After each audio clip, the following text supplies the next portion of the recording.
Greetings, history fans. John Fia here, Chair of the History Department and Professor of History at Messiah College. Welcome to the Virtual Office Hours, Episode 11 in the History of American Evangelicalism series. I have the Founding Fathers with me, Megan Piet behind the camera as usual, and we are working our way through George Marsden's Fundamentalism and American Culture. Again, this definitive book on the history of the 20th century fundamentalist modernist controversy. Again, working through this in our History of American Evangelicalism course that's being taught here at Messiah. And we are just about maybe midway, maybe 2/3 into the book.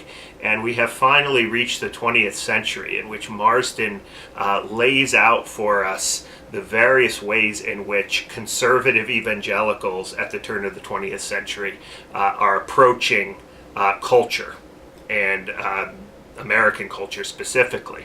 There are really four approaches. He calls this chapter four, I think it's four approaches circa 1910. On one group is very premillennialist and separatist. I think he calls them the premillennialist extreme. This is associated with people like I.M. Haldeman and Arno C. Gabeline. These are individuals who believe that staunch premillennialists and dispensationalists, again, we'll go back to the last episode to learn a little bit more about them. But they believe that the world is bad, the world is going to hell, basically. They're just waiting for the rapture to come. In other words, they're not going to get involved in engaging culture. They're not going to get involved in politics or social concern, issues related to social concern.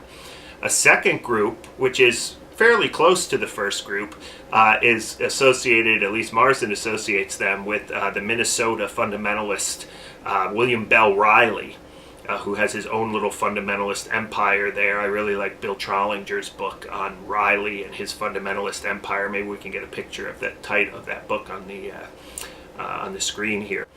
But Riley, still very much a premillennialist, very much a dispensationalist, very much awaiting the rapture, very much cautious about engaging in politics and social concern.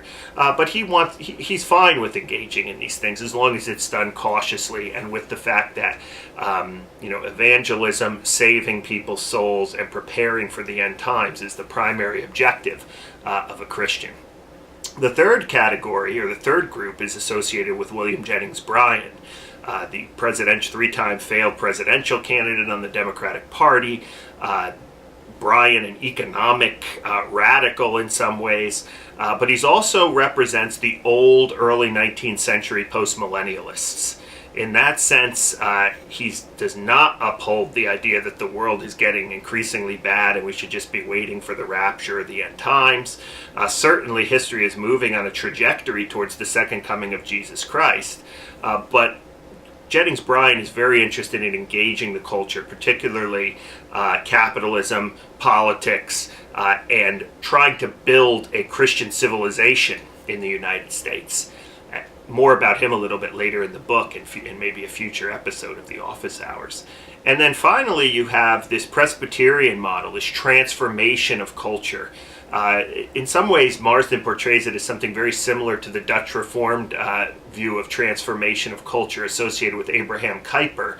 But generally, Reformed theologians and Reformed thinkers believe that the best way to engage culture is to redeem all of culture, especially the world of ideas and learning for God. And again, this is associated with the Princeton theologian, actually I think he's a New Testament scholar, J. Gresham Machen, and we'll be hearing a little bit more about him as well in the future. So you have these four views, and as Marsden portrays it, these four kind of approaches to culture are then forced to deal with this monumental event in world history known as World War I, and particularly Americans' involvement in World War I. The premillennialists, at the beginning at least, are divided on this question. Some premillennialists say no, that we should not be getting involved in politics. If this is a war, as Woodrow Wilson laid it out, to make the world safe for democracy, then we should really not be engaged in this kind of political activity and social reform. This group gets hammered by some University of Chicago Divinity School professors, especially Shaler Matthews, who I believe is the president or the academic dean of Chicago Divinity School.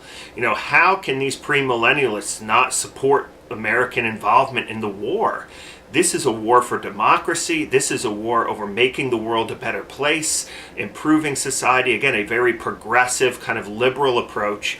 And ironically, it's these liberal Protestants, who will later be called modernists, who are the ones who are going to be supportive of the war, while the premillennialists remain hesitant. You do have some premillennialists, on the other hand, like Billy Sunday, who, sort of says, well, premillennialism aside, we need to go fight those Germans. I think when he gives a prayer before the Congress, he said, those Germans whose fangs drip with blood and gore. He's very sort of sensationalist about this.